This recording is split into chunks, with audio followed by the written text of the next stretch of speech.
በልጅነቴ ነው የተሰደድኩትኝ እና ቤታችን በጣም ብዙ ቦቻችን ሴቶች ነን እና አባቴ በጣም ነበር በየጊዜው የሚመክረን በራት በምንበላበት ሰዓት ላይ ሁላችንንም ሰብስቦ ማድረግ ያለብንን ነገሮች በሙሉ በየጊዜው እየመከረና እያስተማረ ነበር ያሳደገን እና ሁላችንም ያው ክብራችንን እንጠብቅና እሱም ደግሞ የክብር ጉዳይ ላይ እንደማይደራደር ሁልጊዜ ነበር የሚነግረን።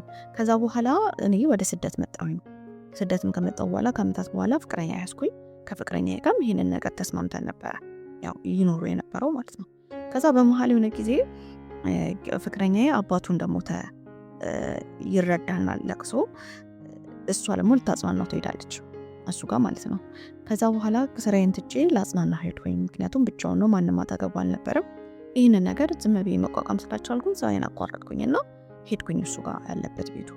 ከዛ በኋላ በመሃል እንግዲህ በጣም ያዝን ያለቅስ ነበረ። የሆነ ሰዓት ላይ በአጋጣሚ ይህንን ነገር ማድረግ ሲጀምር አላስቆምኩትም። ምክንያቱም አዘን ላይ ስለሆነ ካጽናናሁት ብዬ ብላለች ማለት ነው እና አላስቆምኩትም ነበረ። ይሄ ነገር ከተፈጠረ በኋላ ግን እሱ ሊያየኝ አልፈለገም። ድንገት ላይ ከወሰደ በኋላ ሊያየኝም ሊያናግረኝም አልፈለገም፣ ተወኝ እና አሁን ላይ ይሄ ነገር ከተፈጠረ የተወሰነ አመት ሆኖታል እና አሁን ላይ አባቴ ማግባት እንዳለብኝ ወደ ሀገር መመለስ እንዳለብኝና ማግባት እንዳለብኝ እየነገረኝ ነው። ፍቅረኛ ካለሽ የራስሽን ፍቅረኛ አስተዋውቂኝ፣ ከሌለሽ ደግሞ እኔ ባላመጣልሻለሁ ብሎ እያለኝ ነው እና ለአባቴ ደግሞ ይህንን ነገር መናገር በጣም ያሳፍረኛል። እኔ ደግሞ ፍቅረኛ የለኝም፣ በአሁኑ ሰዓት ምን ማድረግ እንዳለብኝ አላውቅም እና ያው አባቴው በጣም እየጠየቃት ነው። በዚህ ሰዓት ደግሞ እራሷ አሁን ለምን ፍቅረኛ ለመያዝ ሞክሪ ምናምን ብዬ አናግሪያት ነበር ማለት ነው። ሰላት አልፈልግም አለች።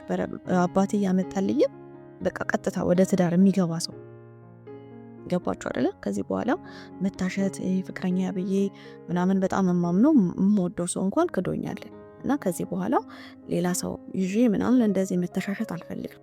አባቴ ብችል አባቴ ያመጣልኝን ፍቅረኛ በቃ ትዳር ባለ ወዲያውኑ ቀጥታ ወደ ትዳር ገብቼ ኑሬን ብኖር ደስ ይለኛል እና ደግሞ ለአባቴ ግን ይሄንን ነገር እንዴት እንደማደርግ ግራ ገባኝ ያለችው ማለት ነው። እኔ ቆንጆ ለዝን እኮ ምስር ወጥና አተርክ ካልጫ ይዘሽ ወዴጂ መኪ ነበር በሳውዲ ምድር አሰበሽው እንጀራ ገዝተሽ ያንን ነገር ብታረጊለት ኖሮ ከምንም በላይ ያጽናናው ነበር። አጠፋሽ። አሁን በሰለጠነ ጊዜ ሃይላንድ ውሃና ግማሽ ኪሎ ስኳር ራሱ እዝን ነው እና ለማንኛውም ይሄን ነገር ማድረግ አልነበረብሽም። ለማንኛውም ግን ይሁን፣ ያለፈ ነገር አልፏል። የፈሰሰ ውሃ አይታፈዝም። ስለዚህ አሁን ከዛው ለአባትሽ ለእህቶችሽ ነገራቸውን እህቶችሽ ለአባትሽ እንዲያስረዱት ነገር ቃንጭ ጻለሽ አይደለሽም። በአጋጣሚ ከተፈጠረ በኋላ ደግሞ ምንም ነገር ማድረግ አትችይ እና ያምጡልሽና ባል አግቢ። በተረፈ ፎሎ እያደረጋችሁ ሀሳብ አስተያየታችሁን አስቀምጡላት ማድረግ ያለባት። እኔ ግን ያው ከዚህ የተለየ ሀሳብ ልልሽ አልችልም። ከነገሪያቸው ለአባትሽ ለቤተሰቦች አሳውቂ፣ ወደ ትዳርሽ ግቢ። ከፍቅረኛ ጋር የተዋወቅነው በቲክቶክ ነው። 7 ወርም ሆኖናል እና እያወራን ያለ እኔ ደግሞ በአጋጣሚ ወደ ውጪ ለመምጣት የተወሰነ ገንዘብ ይጎለኝ ነበረ። ያንን ገንዘብ እሷ ሞላችልኝ። ያን ያህል ገንዘቡ ብዙ ባይሆንም ግን እሷ ሞልታልኝ እኔ ወደ ውጪ ለመምጣት ለፕሮሰሴ እሷ አገዘችኝ። ከዛ በኋላ በመሃል እያወራን ወሬያችን በሙሉ ወደ ፍቅር ተቀየረ። ወደ ፍቅር ከተቀየረ በኋላ ሁለታችንን ፍቅር ውስጥ ከገባን በኋላ ልጅ እንዳላትና ከዚህ በፊት ባለትዳር እንደነበረች ነገረችኝ።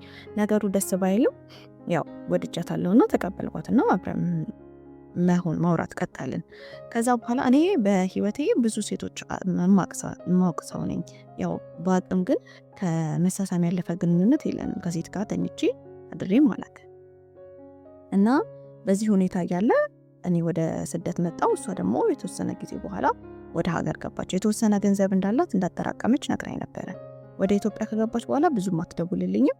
ብዙም ያው እሱ ሲደውልም ብዙም አታነሳም ነበረ። ከዛ በኋላ ወደ ኢትዮጵያ ከገባች 4 ወር ከቆየች በኋላ ገንዘቡን እንደጨረሰችውና ያው ገንዘብ ተሰርቶ ይመጣል ምናምን ብላ ነገሩን አቃለለችው። እኔም ደግሞ እሺ ብዬ ተቀበልኳትኝ። ተመልሳም ወደ ስደት መጣች።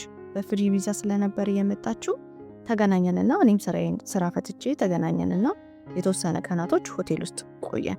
ያው እሱ ከሴት ጋር ሴተኛ ለመጀመሪያው ነው። እሷ ግን ልጅም አላት። ከሱ በእድሜ 5 ዓመት ምናምን ያህል ትበልጠዋለች። ያው ፊዚካሊ ግን እሱ ይበልጣታል ማለት ነው። እና በነበርንባቸው ጊዜያቶች ደስተኛ እንደነበረች ነግራኛለች። ከዛ በኋላ ግን ከተለያየን እኔ ደግሞ ወደ ስራ መመለስ ስለነበረብኝ በቃ ወደ ስራ መግባት አለብኝ ብዬ እሷ ግን እንድንቆይ ነበር የፈለገችው እዛ ሆቴል ውስጥ ማለት ነው። እሱ ደግሞ ስራ መመለስ አለብኝ ብዬ ወደ ስራ የተመለስኩኝ መስራት አለብን ብዬ አሳምኛት። ከዛ በኋላ ግን አታናግረኝም፣ ስልክም አታነሳልኝም፣ ስደውልላትም ብዙም አትመልስም እና ምን ተማክሩኛላችሁ ብሏል ማለት ነው። እና እኔ እንግዲህ የተለያየ የገመትኩትን ነገር ጠይቄዋለሁ። አንደኛ አልተመቻትም ይሆናል ብዬዋለሁ። ሁለተኛ ነገር ደግሞ ከልጇ ባል ጋር ወደ ኢትዮጵያ በገባች ሰዓት ከልጇ ባል ጋር ምናልባት ተስማምታ ተታርቃ ከሆነ ስለው ከልጇ ባል ጋር አይለኛ ጸብ ከልጇ ከልጇ አባት ጋር ይቀርባሉ ከልጇ አባት ጋር ተታርቃ ከሆነ ብዬ ስለው አይ ከልጇ አባት ጋር ልትታረቅ አትችልም፣ አይለኛ ጸብ ውስጥ እንደሆኑ ነግራኛለች ብሏል ማለት ነው። እና ደግሞ ካልተመቻት ስለው በጣም ደስተኛ እንደነበረች እና እንድንቆይ የፈለገችው የነበረችው እሷ ነች ብሏል ማለት ነው።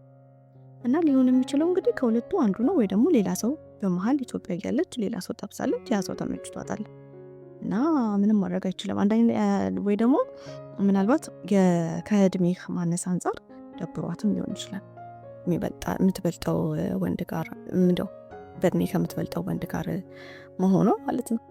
እና ያላችሁን ሀሳብ አስተያየት አስቀምጡለት። የኔ ግምት እንግዲህ እነዚህ ናቸው።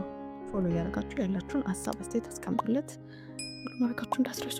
የረጅም ነው እዚህ ጋር አስቀምጥላችኋለሁ፣ አንብቡት።